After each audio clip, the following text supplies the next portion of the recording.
Assalamualaikum warahmatullahi wabarakatuh. Perkenalkan, nama saya Novel Roman dari kelas 12 dan absen 7. Pada kesempatan kali ini saya ingin membahas materi pada bab dimensi 3, yaitu pada sebab kedudukan titik, garis, dan bidang pada mata pelajaran matematika wajib. Yang pertama kita mulai, yaitu pengertian titik, garis, dan bidang. Titik merupakan suatu kedudukan tetapi tidak mempunyai ukuran. Sebuah titik dilukiskan dengan tanda nokta dan diberi huruf kapital. Contohnya adalah titik Q berikut ini, yaitu titik Q ini. Selanjutnya yaitu garis. Garis merupakan himpunan titik-titik yang hanya memiliki ukuran panjang tetapi tidak memiliki ukuran lebar. Garis berdimensi 1. Nama garis dapat ditentukan dengan memakai huruf kecil atau dengan menyebutkan nama segmen garis dari titik pangkal ke titik ujung. Contohnya adalah garis G kecil dan garis A besar, B besar berikut. Ini garis G kecil dan ini garis dari titik A ke titik B. Selanjutnya yaitu bidang. Bidang merupakan himpunan titik yang memiliki ukuran panjang dan lebar. Bidang berdimensi 2. Nama bidang dapat ditentukan dengan memakai huruf atau simbol yang dituliskan di pojok bidang atau dengan menyebutkan titik-titik sudut dari bidang tersebut. Contohnya adalah bidang ABCD berikut ini.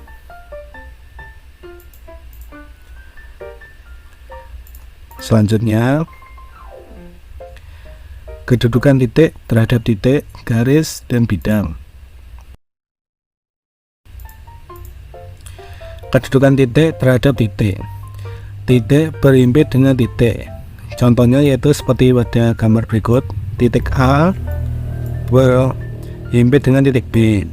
Jadi ini sebenarnya adalah dua titik yang saling berhimpitan. Selanjutnya, nomor 2, titik tidak berhimpit dengan titik. Contohnya titik A ada di sebelah kiri atas dan titik B ada di sebelah pojok kanan di bagian bawah. Kedua titik ini tidak saling berhimpit. Oke, selanjutnya kedudukan titik terhadap garis. Titik terletak pada garis atau garis melalui titik. Suatu titik dikatakan terletak pada garis jika titik tersebut dapat dilalui oleh garis. Contohnya, titik A terletak pada garis G.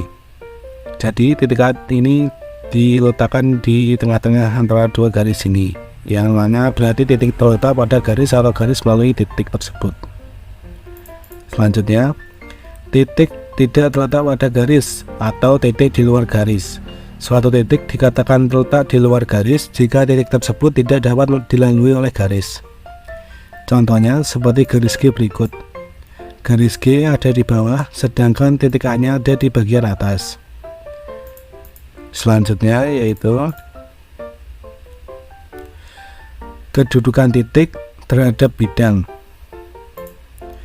1. Titik terletak pada bidang atau bidang melalui titik.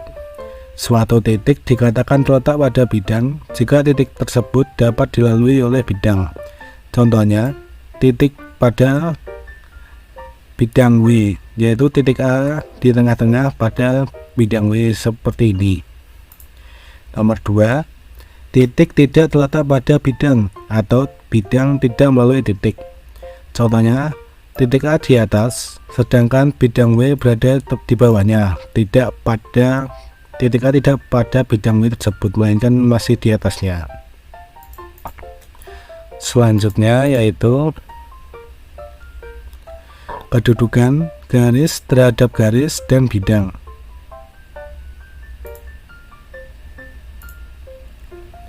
Kedudukan garis terhadap garis. Yang pertama, garis berhimpit dengan garis. Dua buah garis dikatakan saling berhimpit jika garis tersebut terletak pada satu garis lurus, sehingga hanya terlihat sebagai satu garis lurus saja. Contohnya pada gambar di samping ini. Ini adalah garis H dan garis G, tetapi karena saling berhimpit, jadinya hanya terlihat sebagai satu garis saja. Yang kedua, garis sejajar dengan garis. Dua buah garis dikatakan saling sejajar jika kedua garis tersebut terletak pada sebuah bidang dan tidak akan pernah berpotongan, bahkan jika garis tersebut diperpanjang sampai tak berhingga. Contohnya pada garis G dan garis H ini. Garis G dan H ini dikatakan sejajar karena terletak pada sebuah bidang dan tidak akan pernah berpotongan atau menyimpang seperti ini. Lanjut, yang ketiga, garis berpotongan dengan garis. Dua buah garis dikatakan berpotongan jika kedua garis tersebut terletak pada satu bidang dan mempunyai sebuah titik persekutuan.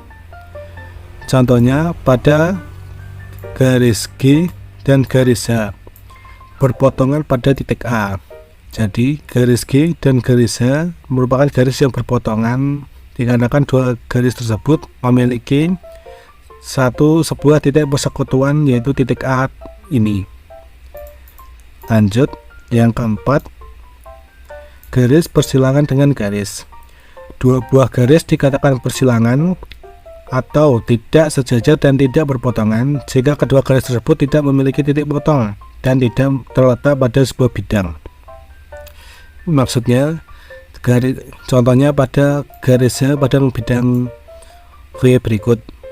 Garis H pada bidang V tersebut tidak sejajar dan tidak berpotongan dengan garis G pada bidang V tersebut karena tidak memiliki titik potong dan terletak pada bidang yang berbeda. Seperti itu. Selanjutnya, kedudukan garis terhadap bidang. Garis terletak pada bidang atau bidang melalui garis. Sebuah garis dikatakan terletak pada bidang jika garis dan bidang tersebut sekurang-kurangnya memiliki dua titik potong atau titik persekutuan. Contohnya, garis H terletak pada bidang W karena garis H memiliki dua titik potong pada bidang W. Yang kedua, garis sejajar bidang atau bidang sejajar garis. Sebuah garis dikatakan sejajar bidang jika garis dan bidang tersebut tidak memiliki satupun titik potong atau titik persekutuan, seperti garis W yang tidak memiliki titik potong dan tidak seperti bidang W yang tidak memiliki titik potong dan titik persekutuan dengan garis H. Oke, selanjutnya, garis menembus atau memotong bidang. Sebuah garis dikatakan memotong atau menembus bidang jika garis dan bidang tersebut hanya mempunyai sebuah titik potong atau titik persekutuan. Titik persekutuan ini dinamakan juga titik tembus. Contohnya terlihat pada bidang W yang memiliki garis menembus atau memotong garis H. Maksudnya garis H memotong bidang W karena mempunyai titik potong atau titik persekutuan, yaitu tepat di sebelah sini. Oke, lanjutnya,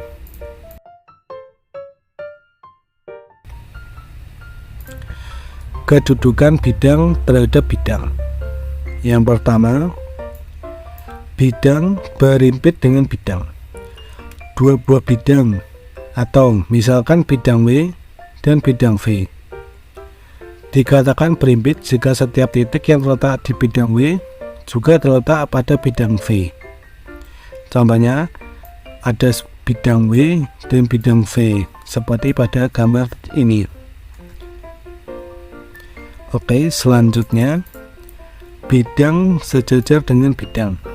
Dua bidang dikatakan sejajar jika kedua bidang tersebut tidak mempunyai satupun titik persekutuan. Contohnya, bidang V berada di sebelah atas dan bidang W berada di sebelah bawah. Kedua bidang ini tidak memiliki titik persekutuan. Jadi, bidang V dan bidang W merupakan bidang yang sejajar. Lanjut nomor ketiga, bidang berpotongan dengan bidang. Dua buah bidang dikatakan berpotongan jika kedua bidang tersebut dapat memiliki sebuah garis persekutuan. Contohnya bidang W yang berpotongan dengan bidang V. Terlihat jelas bahwa terdapat garis persekutuan, yaitu antara sini sampai sini. Jadi bidang W dan bidang V dinyatakan menjadi bidang berpotongan dengan bidang. Yang keempat, bidang berpotongan. Jika tiga buah bidang alfa, beta, dan gamma berpotongan serta memiliki tiga buah garis persekutuan, kemungkinan kedudukan dari ketiga garis persekutuan tersebut adalah berimpit, seperti gambar alfa. Gambar A. Jadi bidang A alfa juga berpotongan dengan bidang beta, dan bidang alfa juga berpotongan dengan bidang gamma, serta bidang beta juga berpotongan dengan bidang gamma. Jadi tiga buah bidang yang saling berpotongan. Contoh kedua yaitu sejajar. Contohnya pada gambar B. Terlihat jelas pada bidang alfa berpotongan dengan bidang beta, dan bidang alfa juga berpotongan dengan bidang gamma. Sebaliknya juga bidang beta berpotongan dengan bidang gamma. Selanjutnya atau melalui sebuah titik pada gambar C. Gambar C yaitu bidang alfa melalui titik A.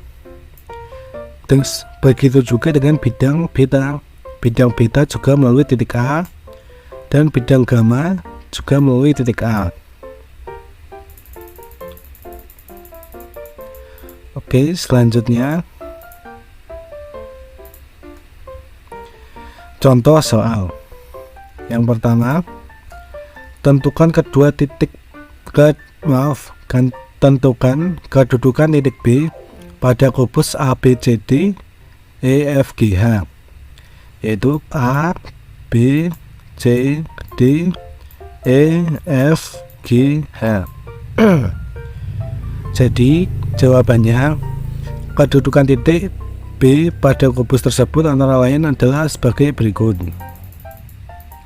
Yang pertama, titik B tidak berimpit dengan titik A, C, D, E, F, G, dan H, karena tidak memiliki manapun titik persekutuan. Jadi titik B tidak berimpit dengan titik manapun pada kubus A, B, C, D, E, F, G, H. Selanjutnya nomor 2, titik B terletak pada garis AB, CD, BC, dan BF. Titik B terletak pada garis AB, BC, dan BF. Karena titik B juga menghubungkan antara BC, BA, dan BF. Jadi titik B terletak pada garis AB, BC, dan BF seperti berikut. Selanjutnya, kedudukan nomor 3 yaitu titik B terletak pada bidang ABCD, BCGF, dan ABFE. Titik B terletak pada bidang A, B, C, D, bidang luas-alas yang bawah, dilanjutkan dengan bidang BCGF yaitu bidang pada sisi sebelah kanan, dilanjutkan yang ketiga ABFE yaitu pada bidang sisi bagian depan. Jadi terdapat titik B terletak pada 3 bidang yaitu ABCD, BCGF, dan ABFE. Oke, contoh soal nomor 2.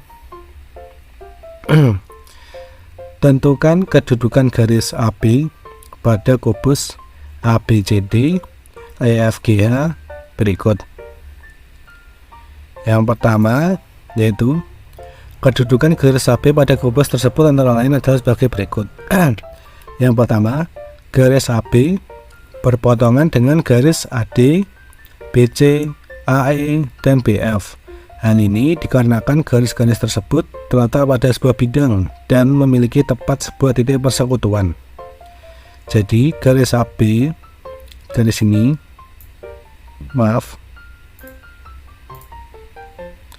garis AB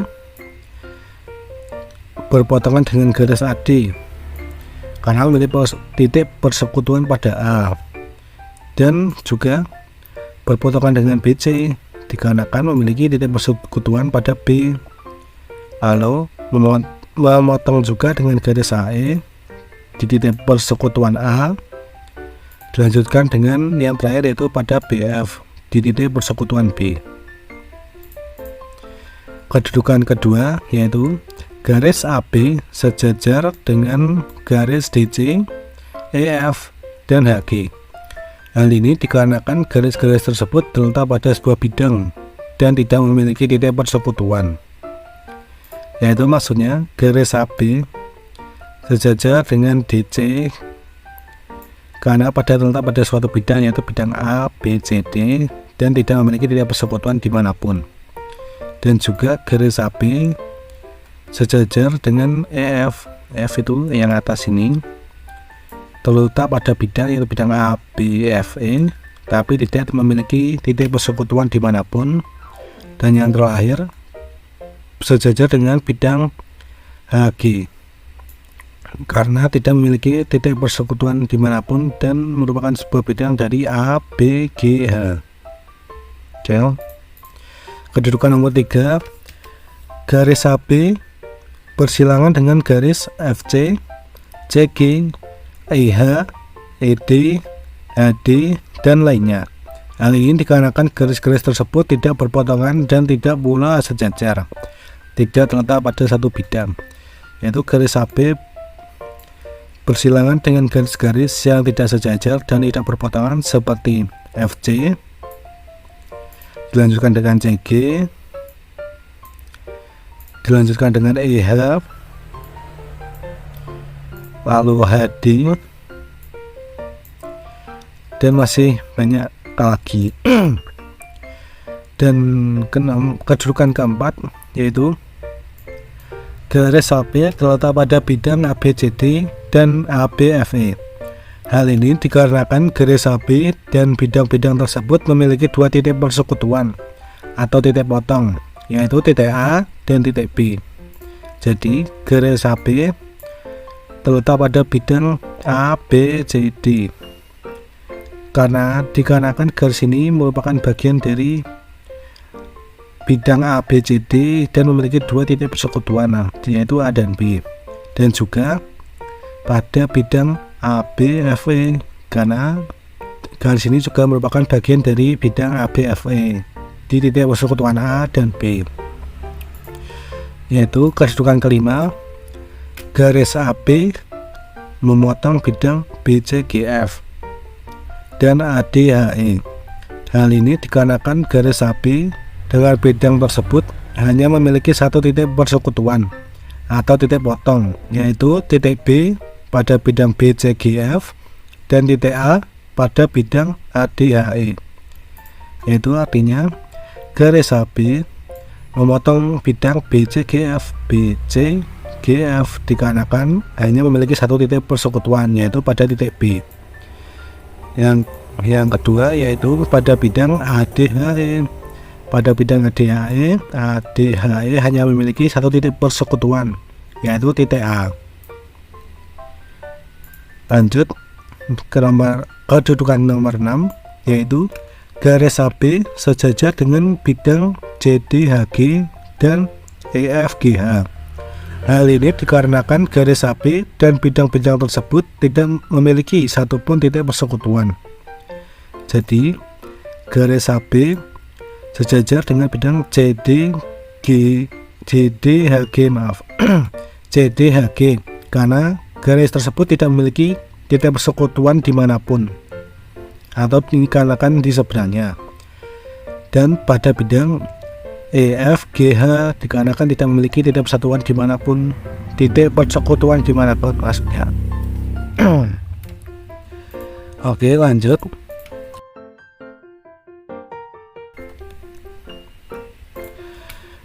Contoh soal nomor 3. Tentukan kedudukan bidang ABCD pada kubus ABCD EFGH berikut. Jawabannya, kedudukan bidang ABCD pada kubus tersebut antara lain adalah sebagai berikut. Kedudukan yang pertama, bidang ABCD sejajar dengan bidang EFGH. Hal ini dikarenakan kedua bidang tersebut tidak memiliki satupun titik persekutuan atau titik potong, yaitu pada bidang ABCD sejajar dengan bidang EFGH dikarenakan tidak memiliki titik persekutuan dan titik potong dimanapun karena terletaknya sejajar atau berseberangan. Yang kedua yaitu bidang ABCD berpotongan dengan bidang ABFE, BCGF, CDHG, dan ADHE. Hal ini dikarenakan bidang ABCD dan bidang-bidang tersebut memiliki tepat sebuah garis persekutuan. Jelas pada bidang ABCD berpotongan dengan bidang ABFE, dikarenakan memiliki titik sebuah garis persekutuan. Karena bidang ini memiliki garis persekutuan, yaitu garisnya adalah garis AB. Dilanjutkan dengan BCGF memiliki garis persekutuan di garis BC. Selanjutnya CDHG dikarenakan memiliki garis persekutuan pada CD. Dan yang terakhir pada ADHE dikarenakan memiliki garis persekutuan pada bidang ADHG di AD.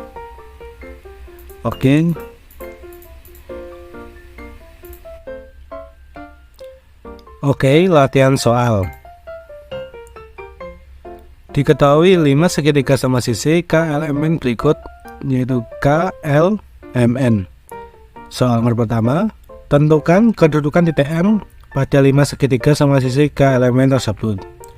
Soal nomor 2, tentukan kedudukan garis KM pada 5 segitiga sama sisi KLMN tersebut. Yang nomor 3, tentukan kedudukan bidang KLM pada 5 segitiga sama sisi KLMN tersebut. Pembahasan latihan soal. Nomor 1, tentukan kedudukan titik M pada 5 segitiga sama sisi KLMN tersebut. Jawabannya, kedudukan titik M pada 5 segitiga sama sisi tersebut antara lain adalah sebagai berikut. Yang pertama, titik M tidak berimpit dengan titik K, L, dan M. Dapat dilihat bahwa titik M berada di atas sendiri, sedangkan K, L, dan M tidak berimpit dengan titik M.